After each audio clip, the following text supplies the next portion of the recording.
Thanks for being with us on this Wednesday morning. Happy to welcome our first guest. You know him well. He is a regular here on Supertalk Mississippi. Douglas Carswell, President and CEO of the Mississippi Center for Public Policy. Douglas, good morning to you. Good morning, Richard. It's lovely to be here. Thank you for inviting me. Absolutely. I appreciate it very much. We have heard a lot about Mississippi's momentum, the Mississippi miracle. Sometimes that refers to education. Sometimes it refers to economic development.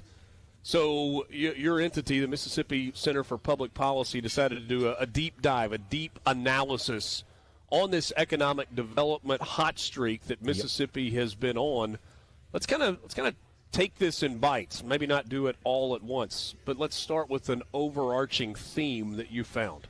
Mississippi's on the rise. Mississippi is doing extremely well economically. Here's a statistic you may find surprising. There has been more economic growth in Mississippi in the past 5 years than over the previous 15 years combined. If you look at a graph of it, and we've got our lovely graph in our new report, it looks whoosh. It's a sudden uplift in output and growth. In fact, did you say it looks whoosh, like whoosh? Yeah, it's just taking off. It's taking off. It's like one of Elon's rockets. It's going up there. And the interesting thing is, if you believe federal bureaucrats, the Federal Bureau of Economic Analysis released some data at the end of last year showing that actually Mississippi is one of the fastest growing states in America. You might not believe it because it's from the feds, but actually the data they present shows Mississippi is one of the fastest growing states, not just in GDP growth, but in personal income growth. This is a historic moment. We really could be turning a corner. You may have seen that graphic. I know you have. I'm saying listeners, you may have seen that as well, where Mississippi is number 2 in the entire country in year-over-year GDP growth. We're talking gross domestic product, the things that are produced in Mississippi and sent elsewhere or are consumed here in the state.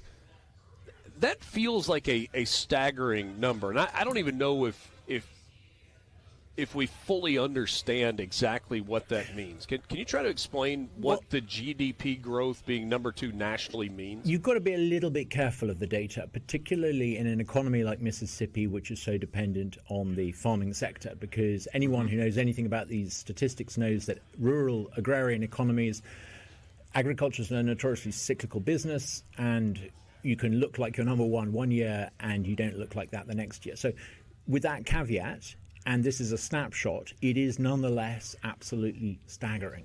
It shows that with the sole exception of Arkansas, there is no state in America that was growing faster at the end of last year than Mississippi. This is a truly remarkable if it becomes a trend rather than a snapshot, this is really quite something of real significance, historic significance. Well, you say the other state is Arkansas, and there are similarities there in strong Republican leadership, majorities in the House and in the Senate. Sarah Huckabee Sanders leading the state of Arkansas, obviously Tate Reeves here in Mississippi.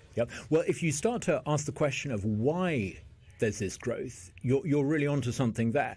Both Arkansas and Mississippi have engaged in tax reform and tax cuts. Mississippi started doing this since 2022. We know that in the most recent session, they passed legislation that will eventually phase out the income tax. Look, if you're an inward investor and you know that Mississippi is going to be eliminating the income tax, that is a massive reason to come and build your business here. So tax reform is one of the reasons.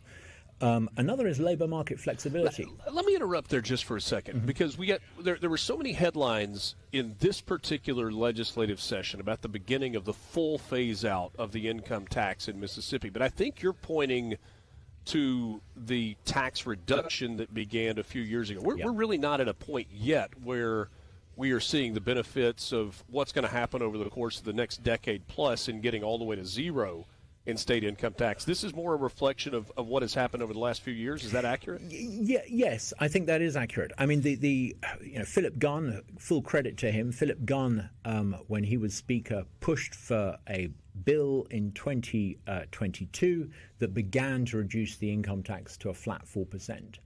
And I think because businesses that are looking to make multi-million-dollar investments look ahead. They look to the future. If they know that the income tax is going to be reduced to 4%, if they know that it's now going to be phased out to zero, that is a reason for them, even though the tax cut might not have taken full effect yet, that is nonetheless a reason for them to come, and we're already seeing that.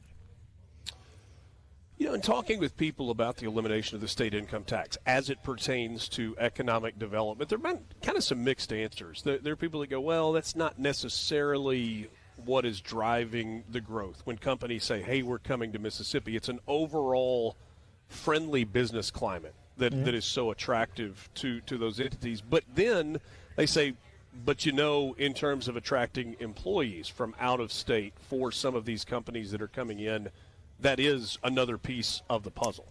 I'm sure that's right. I'm sure it's not one factor. I'm sure there's a multiplicity of factors. And I think a second really important reason is a good labor market. The labor market in Mississippi, we're an at-will employment state. It's a flexible labor market. One law that was passed in 2021 that never really got the attention that I think it deserves was a bill on so-called occupational licensing reform. This is something Mississippi Center for Public Policy helped to spearhead. It basically means that it's easier for people to get permits to work if you work in an occupation that requires a permit. And the effect of that is we're beginning to see that. It's one of those rather boring laws that was passed, but it's having real positive consequences today.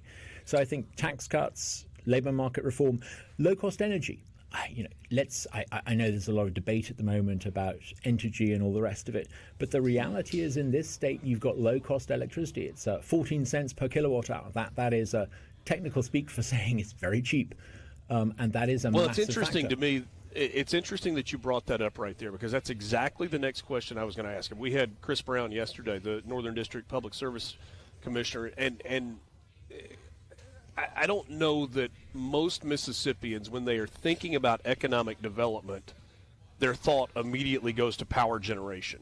But the more we have dived into these economic development projects, the more we've heard from leaders all across the state that's one of the driving factors, that you've got to have availability of power, but you've also got to have cheap power. And it feels that Mississippi is taking some steps to make sure that both of those things not only are in place but are sustainable moving forward. Absolutely. We've got some of the lowest cost electricity in the country, and there's going to be a 30 or 40% increase in the amount of electricity we need to generate over the next decade or so. In Mississippi, not nationally. In Mississippi. If you think about it this way, people focus on the data centers. They consume vast quantities of electricity. But imagine that you ran Nissan in Madison. You make something like 400,000 cars, a huge number of cars. You need low-cost electricity there. Imagine you run a poultry business. You need cheap electricity. So it benefits or all an businesses. aluminum mill like we've got in the Golden Triangle that is so heavily dependent on that readily available and reliable power. It's one of those things. Having low-cost energy is one of the key ingredients to economic growth, and we've got it. We've got low-cost energy in Mississippi. It's another reason why we're doing so well. I think there's a fourth reason, and it's, again, something we tend to overlook. I know that when people think about SEC colleges, they think about important things like football, but the fact is we've got these wonderful colleges, universities, that have created sort of hubs of innovation around them. If you go to Starkville or Oxford, you see this growth, and it's because the universities are bringing in smart people, and smart people are clustering around those universities, and they're creating these sort of economic hubs. And I think the success story of Mississippi can't be told without reference to some of those public universities and the success they're bringing. We'll talk more about that on the other side of the break. Also going to play a clip from you from CNBC yesterday. This is more of a national take. Ken Langone, who was the co-founder of Home Depot, was on Squawk Box yesterday and has kind of come around on the president of the United States because of some of his economic policies. We'll talk about that on the other side of the break as well. Mornings with Richard Cross, Supertalk Mississippi. We're back with you right after this. More with Douglas Carswell. Back with you, Mornings with Richard Cross, Supertalk Mississippi. Thanks for making us part of the start of your day. Douglas Carswell is my guest, President and CEO of the Mississippi Center for Public Policy. I want to go back to where we were right before the break, Douglas. You were talking about the impact of universities in Mississippi, whether you're talking about Ole Miss in Oxford, Mississippi State in Starkville, Southern Miss in Hattiesburg. The community college system is playing a huge role. in the development of tradesmen and creating a labor force that is skilled in the areas that need it. And you were saying that plays a pretty vital role in terms of attracting a labor force that's not already here, but also attracting businesses who are thinking about future labor force. Absolutely. We're starting to see, lots of people from across America wanting to come and study in Mississippi. Young people, the number of young people going to college across America is beginning to fall because of demographics, but it's not in Mississippi because our colleges and universities here are popular, and Ole Miss and Starkville are growing. But I think there are things we need to do. We've got about 80,000 students in Mississippi in 8 different institutions. I think there are some reforms we could implement.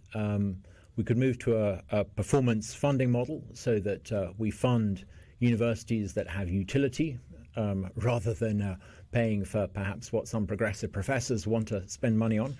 We could look at funding according to graduation completion rates, funding courses where people actually complete their degree studies.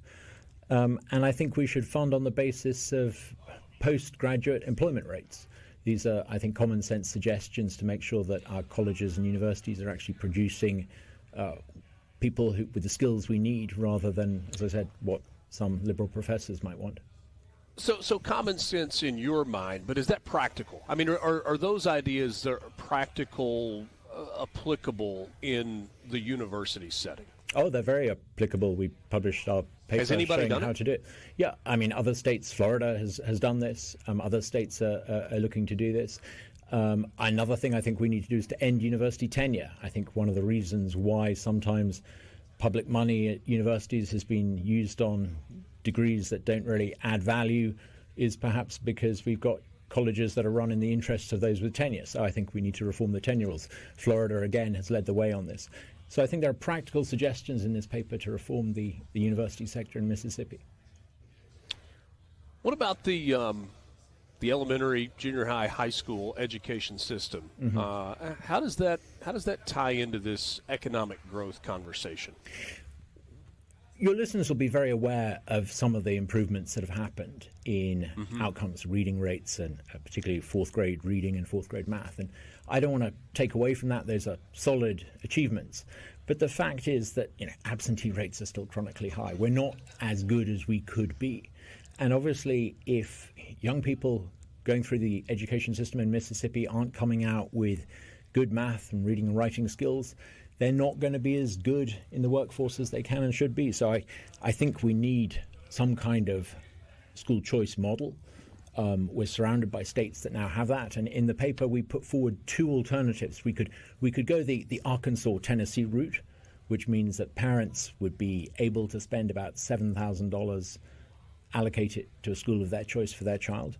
Or we could go the Oklahoma model, which is a tax credit model. I don't really mind which we do, but we've got to reform the education system with more parent power. All the states around us are doing it. You've been very much out front about you support universal school choice, not even a hybrid of that, right? It's got to be universal because every child in Mississippi needs to have the same opportunities, and you're not going to get that if you have selective school choice. I'm interested how these two things tie together. So we're talking about the progress that the state of Mississippi has had. It is a southeast thing also, right? We have seen a number of states. You mentioned Tennessee and Arkansas, obviously Texas, Florida. Some of those states are different in that they have different metropolitan areas, Fortune 100, Fortune 500 companies that call home. And so Mississippi in some ways is playing catch up. But is this something that is tied to what is happening nationally? I was having a conversation with a guy last night, bright guy, and he said, we've gotten to a point where it's cool to be conservative again. And I thought that was an interesting take because for the longest time it was, how liberal could you be because that determined how cool you could be. I'm wondering if the business community is finally taking note. This is Ken Langone. He is a co-founder of Home Depot. He was responsible for the financing. That was his biggest success. He was on Squawk Box on CNBC yesterday and was talking about how he has completely come around on Donald Trump. Take a listen. Look, let me tell you right now, I am sold on Trump. In fact, I'll say this. think he's got a good shot at going down in history as one of our best presidents ever. That is a real turnaround because you didn't want to vote for him. I told you the reason. I want to tell you, I'm a believer.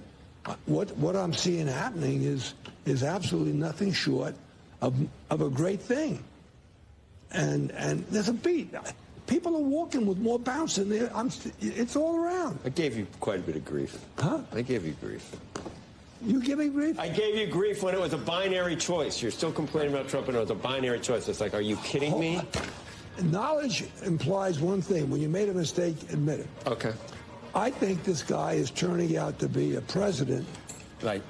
One of the pilots on that miraculous trip to Iran that we wiped out, whatever the hell we wiped out. Right.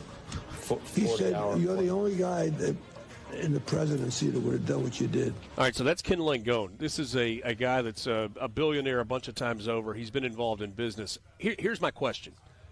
Is national economic policy tied directly to Mississippi economic policy, or are those two things independent? I think what's happening nationally is definitely helping Mississippi, but Mississippi, as you said earlier, is kind of playing catch-up. We're joining the Southern success story, where the South has been growing phenomenally fast for 30, 40 years, with the exception of one or two states, including Mississippi. Mississippi's starting to become part of that Southern success story. We're starting to see the growth here that we've had in Alabama before and Tennessee before. And we're starting to get that growth because we're starting to do what some of those states are doing. Income tax elimination, labor market reform. We're joining that Southern success story because we're willing to make bold changes, just like Sarah Huckabee Sanders did in Arkansas. Instead of politics as usual, instead of business as usual, instead of the good old boys in the Capitol carrying on and voting for law that favors various vested interests, we're starting to see the change Mississippi needs. And it's having real positive consequences. We're starting to turn things around. Douglas, I think about the need for continuity, and this may sound like I'm on a wild goose chase to get here. Thinking about, okay, Donald Trump in office right now, but when you go Republican, Democrat, it's like policies go into place and then they get stripped back. The importance of Donald Trump finishes his term and then J.D. Vance or Marco Rubio or whomever follows with another Republican president. Here's where I'm tying this to Mississippi. I would argue that Mississippi is where it is today because of the continuity in the governor's mansion and with Republican leadership. So it starts with Haley Barbour in terms of building up a rainy day fund and putting some money in the bank for Mississippi. And then Phil Bryant gets those first big economic projects going with Yokohama and some others. And then Tate Reeves has taken that over the last 5 years and just put the hammer down. Does that make sense? Is there an importance there to stick with a party, term over term, as opposed to just, let's elect this guy and see what he can do in the next 4 years? Well, we don't advocate for parties. We advocate for policies. And I think continuity of policy, each of those people is building on the achievements of their predecessor. When we saw the tax cuts passed in the legislature this session, it was building on what Philip Gunn had achieved. When we see the Speaker advocating for parent power and school choice in 2026, he will be building on the achievements of Tate Reeves as Lieutenant Governor and those who passed legislation to begin the improvements in Mississippi education policy. It's one leader building on the achievements of others, but we mustn't be comfortable with thinking that, okay, incrementalism, let's do this slowly. We need to have a sense of urgency about this, because if we don't change things for the better quickly, other states will get the growth, and we're in a competition with our neighbors. The name of the report is The Mississippi Miracle, Bold Reforms for Growth. You can find it on the Mississippi Center for Public Policy website. Read it for yourself. I guess I'd like to finish here. I know I asked you, give me an overarching theme from the report. What's the biggest takeaway for you at the completion of this study? What's the thing that stands out the most for you in this examination of the economic growth in Mississippi? We need to be bold. If Mississippi is bold and has pro-growth policies, we really can change from being 50th out of 50 to being one of the fastest growing states. We're on the cusp of that change. It's an interesting report. I would encourage you to read it yourself. Douglas Carswell, thank you so much for Wonderful. your time. A Thank you, pleasure to Richard. visit, and look forward to talking to you again soon. Thank you. We will wrap up the 7 o'clock hour of Mornings with Richard Cross on the other side of this break. Glad to have you along for the ride. MRC broadcasting from SEC Football Media Days in Atlanta, Georgia. We're talking all things Mississippi with you this morning. We'll take a timeout. We are back right after this.